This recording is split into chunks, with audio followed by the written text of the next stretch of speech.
Donc Francisca, qui est la responsable du pôle santé des plantes au CTIFL, elle est basée à à Langsade, excusez-moi. Excusez-moi. Et donc voilà, elle va nous faire cette intervention. Elle a aussi été responsable de l'aspect pomme-poire, donc de la filière Arfo. Bonjour à tous. Donc effectivement, on va faire un grand saut là. On va parler d'arboriculture fruitière. Donc j'espère que ça va vous intéresser. Et Paul Cabane m'avait demandé aussi d'intervenir sur les filets paragrèles. Donc je ne vais pas parler que plastique comme les précédents. Donc deux principes qui peuvent peut-être nous permettre de réduire l'utilisation des produits phytosanitaires, donc d'avoir des alternatives. Le premier, c'est un filet qui va faire une barrière physique par rapport aux insectes, va permettre d'éviter leur ponte et également perturber leur comportement de manière à ce qu'ils ne se retrouvent plus sous les filets. Le deuxième, c'est le système des bâches, donc plastique, qui va également avoir un effet petite barrière physique et qui va lui agir plutôt sur la dissémination et aussi la germination des spores, que ce soit pour les champignons, que ce soit pour les bactéries. Et à l'origine, les plastiques étaient utilisés plutôt pour l'éclatement, pour éviter l'éclatement, notamment sur les cerises. Donc, quels sont les usages un peu plus en détail? Donc, sur la gauche, vous avez les exemples d'insectes qui peuvent être protégés par rapport au filet paragrèle, par rapport au filet carpo, pardon. Donc, c'est des ravageurs de la pomme, de la poire, comme le carpocaps et les tordeuses, mais c'est également des ravageurs des mouches, des cerises et la drosophile qui est connue et qui se développe beaucoup ces dernières années. Et puis il y en a d'autres qui sont encore à l'étude, qui sont d'autres mouches, comme la mouche méditerranéenne ou la mouche de l'olive. Côté droit, donc, ce sont les usages qu'on peut potentiellement imaginer par rapport à la bâche. Donc c'est l'éclatement, donc l'usage d'origine. Et puis après, la tablure du pommier. Et sont à l'étude des bactéries, notamment le pseudomonas sur le kiwi et la moniliose sur l'abricot. Donc moi, ma présentation va être de vous donner quelques exemples qui sont aujourd'hui ou déjà pratiqués ou qui sont encore à l'étude. Donc ce qui est clair, c'est que quand on met en place comme ça à la fois des filets autour d'un verger ou sur le rang d'arbres, ou qu'on mette des bâches au-dessus des fêtages, ça change complètement notre système de production. Donc les questions qu'on se pose, c'est bon, d'abord, est-ce que c'est efficace par rapport aux différents bioagresseurs qui nous intéressent? Est-ce qu'il n'y a pas des incidences autres qui peuvent se développer au fur et à mesure qu'on les a? Est-ce qu'on va avoir des conséquences sur la production, c'est-à-dire la maîtrise de la charge et la qualité des fruits? Et puis après, il n'y a pas seulement les bioagresseurs, il y a toute la gestion, notamment l'irrigation qui est très importante et qu'il va falloir regérer. Et puis tout ça, à quel coût? Donc la technique Alcarpo, en fait, des deux, c'est celle qui est utilisée depuis le plus longtemps. Ça fait maintenant une dizaine d'années.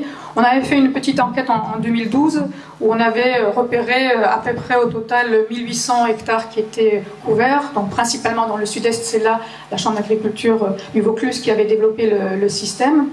Ensuite est venu le sud-ouest et beaucoup moins le Val-de-Loire parce que la pression du carpocaps était moindre. Donc vous l'avez peut-être vu dans les premiers diapos que je vous ai montrés, il y a bien deux dispositifs. Il y en a un où on utilise la combinaison du filet paragrèle avec le Alcarpo, donc le filet qu'on va mettre autour du verger, de manière à vraiment faire quelque chose de fermé. Et le deuxième, c'est au fait on va mettre un filet sur le rang, donc directement à cheval sur le rang. Bon, la qualité des filets ou la couleur peut être du blanc ou du gris. Et je vous ai donné ici dans le petit tableau quelques données, quelques chiffres. Donc en termes de temps de travail, c'est clair qu'au niveau, s'il n'y a pas de filet paragrèle, le temps de travail va être double que celui du monorang, parce qu'il va falloir installer les deux. Par contre, si on a déjà le filet paragrèle, il sera la moitié de ce qu'on doit mettre en place pour un monorang. Au niveau prix, je vous ai mis les fourchettes, ça peut varier de 6 000 € hectare pour du monorang et ça peut monter au double, 12 000 € hectare.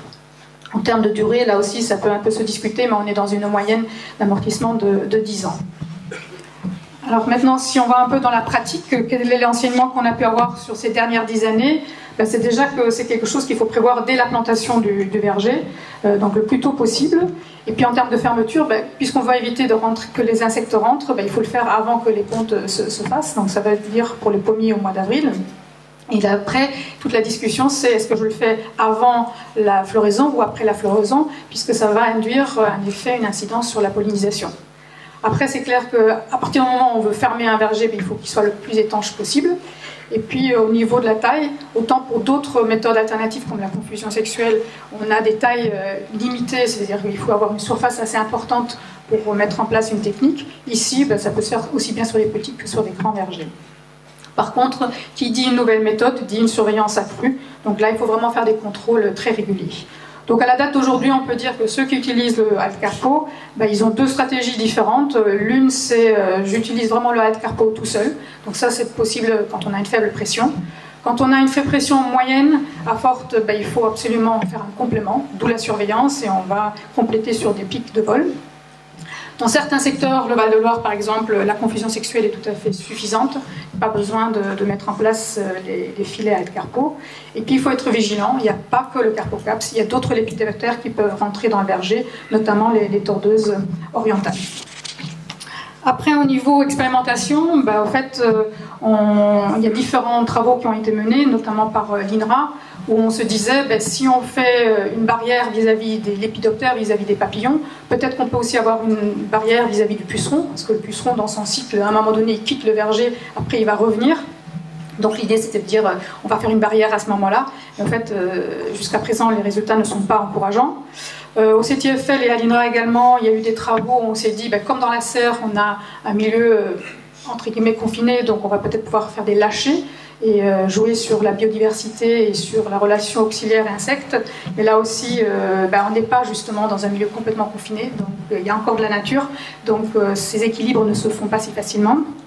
Et après, il y a des travaux très intéressants qui ont été conduits par l'INRA, à la fois Gautron, Avignon et Clermont-Ferrand, sur toute l'incidence de ces filets Alt-Carpo sur la physiologie de l'arbre, sur la maîtrise de la charge, sur la qualité. Et a priori, il n'y a pas de grands changements, si ce n'est un tout petit peu sur le sucre et également sur l'amidon. Alors après, il y a d'autres expérimentations qui sont conduites, notamment vis-à-vis d'une mouche, qui est la cératite, mouche méditerranéenne, qui est un fléau dans le sud-est et qui peut poser des problèmes au niveau export. Donc là, c'est notre station, c'est une station d'expérimentation qui s'appelle le CHM qui conduit ça. Donc là, il faut voir, la mouche étant plus petite, quelle est la maille qui serait la plus adaptée. Et d'autre part, je voulais vous montrer aussi en termes d'IFT, donc peut-être que ça ne vous parle pas, c'est un indice de fréquence de traitement qui aujourd'hui mesure la réduction de l'utilisation des produits phyto. Et donc quand on met en place des systèmes comme ça de méthodes alternatives, on regarde quelle est la réduction qu'on a réellement en insecticides. Et personnellement, j'anime un réseau au niveau POM, où on essaye de combiner toutes les méthodes et toutes les techniques alternatives. Donc le Alt-Carpo en fait partie.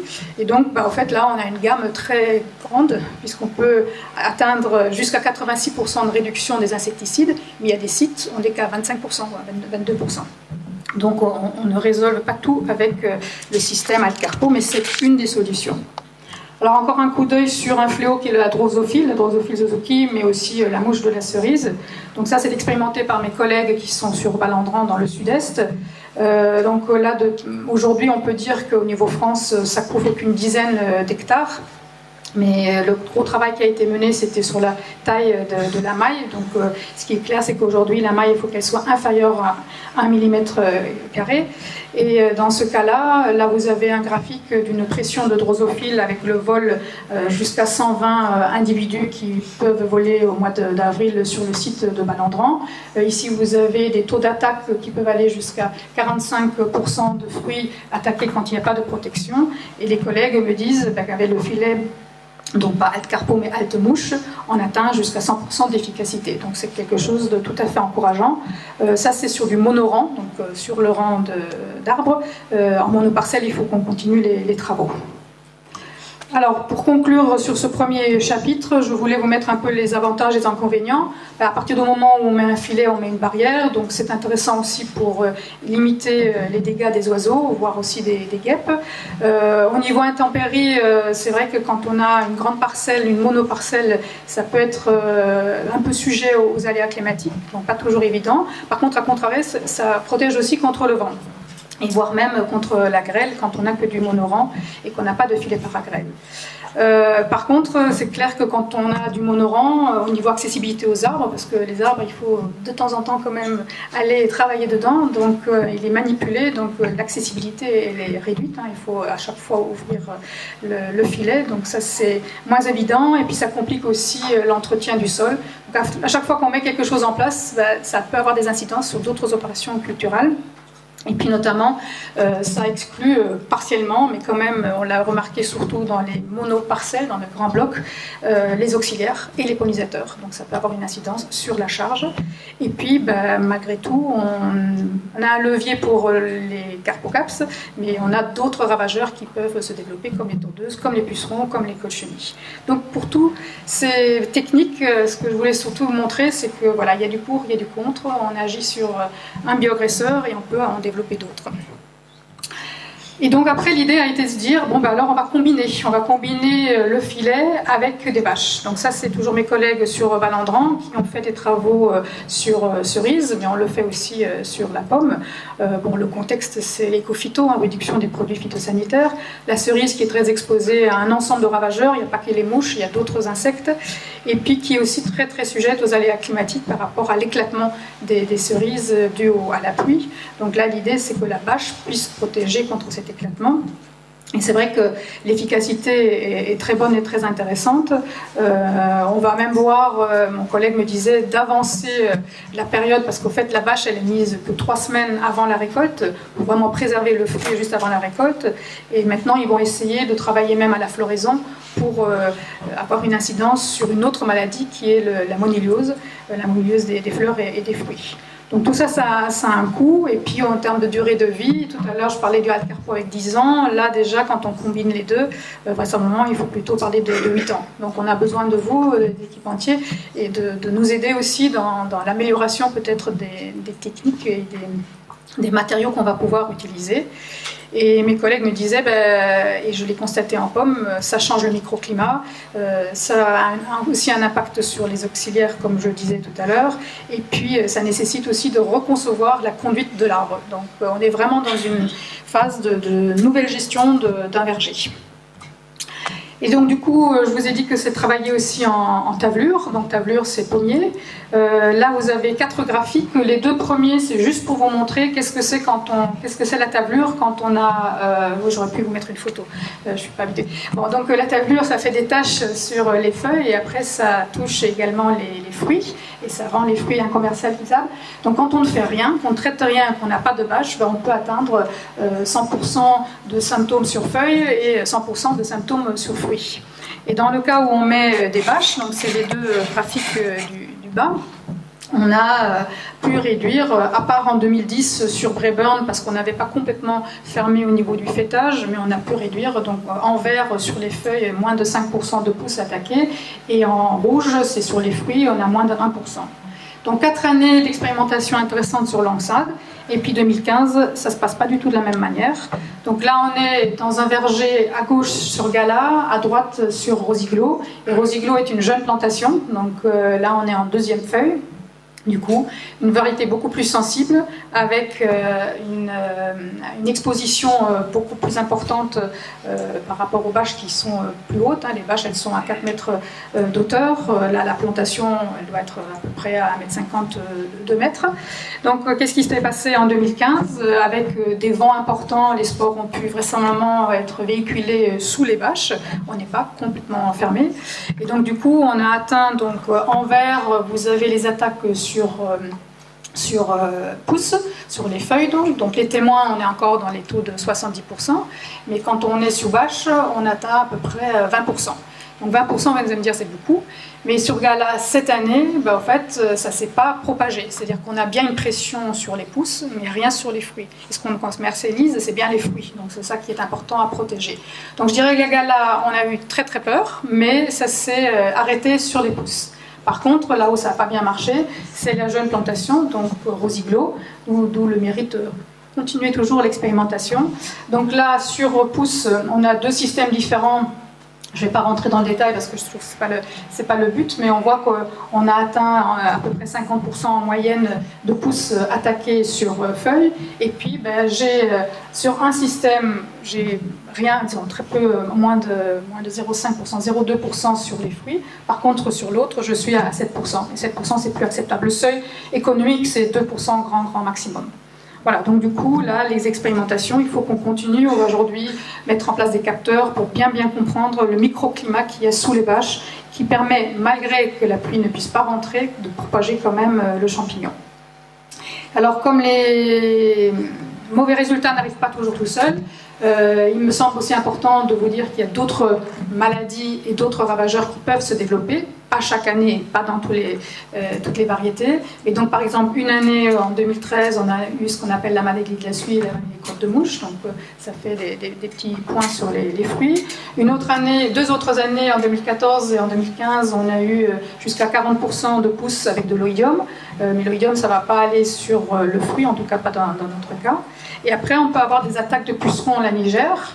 Pucerons lanigères, c'est dû au fait aussi que notre verger, non seulement il a une bâche au-dessus du fêtage, mais il a aussi un filet autour. Donc là, on a bien dans la combinaison filet et bâche, et ça peut provoquer à la fois le développement des maladies et des ravageurs.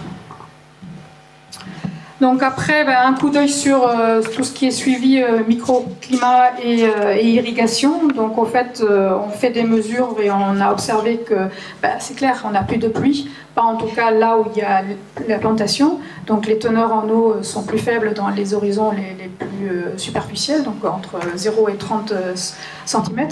Donc du coup, en termes d'irrigation, ça veut dire qu'il faut qu'on démarre plus tôt. Là, en 2015, on a démarré 20 jours avant.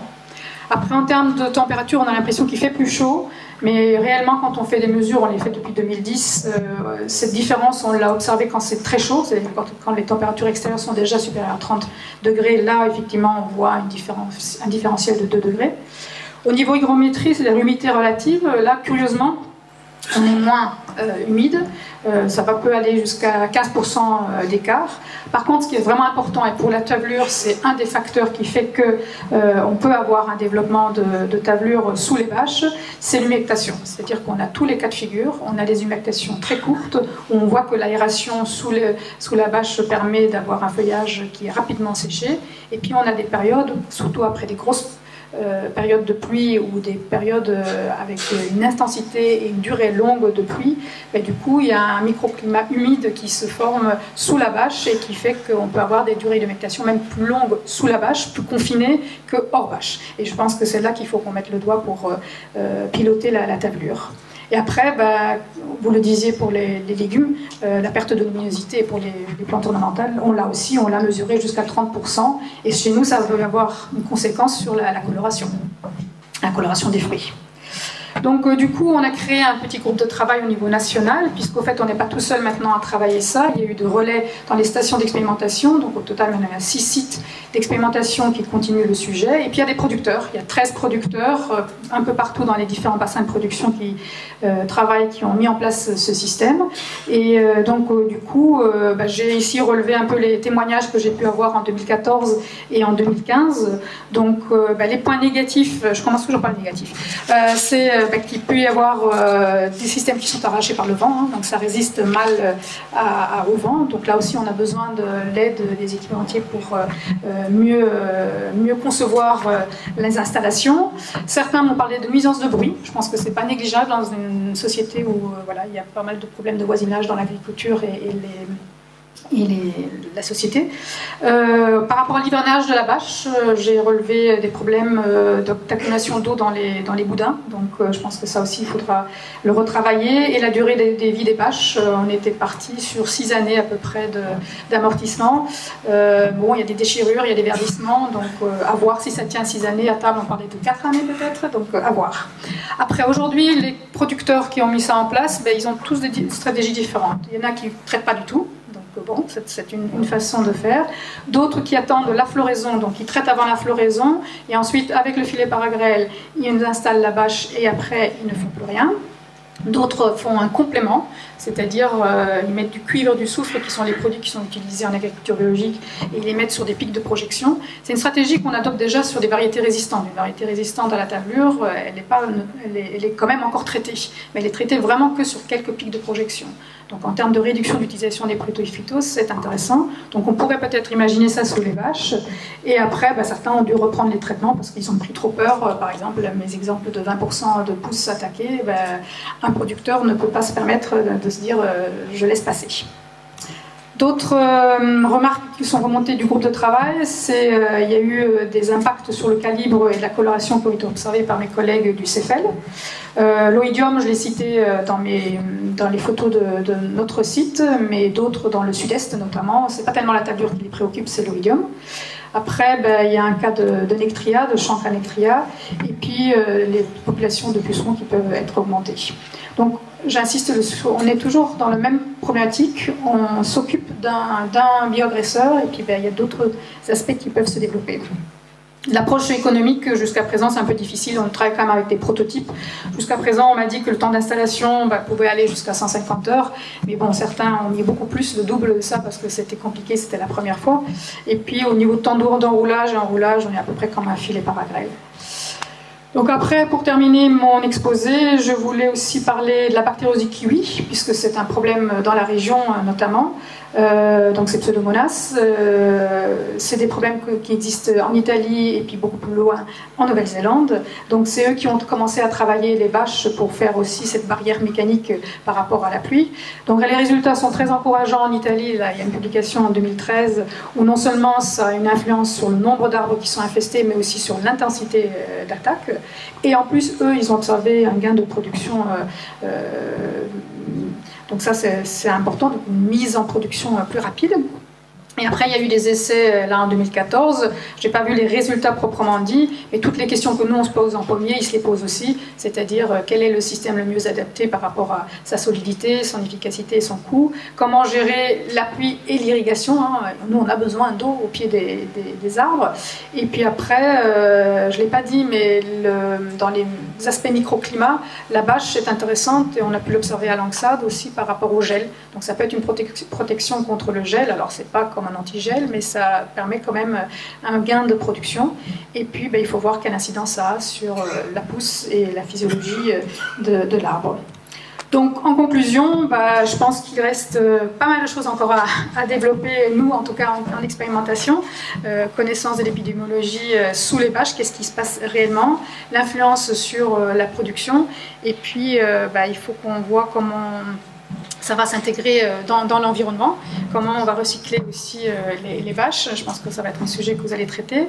Et puis on se pose même la question si on ne peut pas automatiser ça, parce que ça serait encore l'idéal si on pouvait ouvrir et fermer les bâches quand il y a un risque. Donc on poursuit les observations, on essaye de comprendre, et puis on va aborder ça vraiment dans un système de production global. Merci de votre attention. Merci Francisca.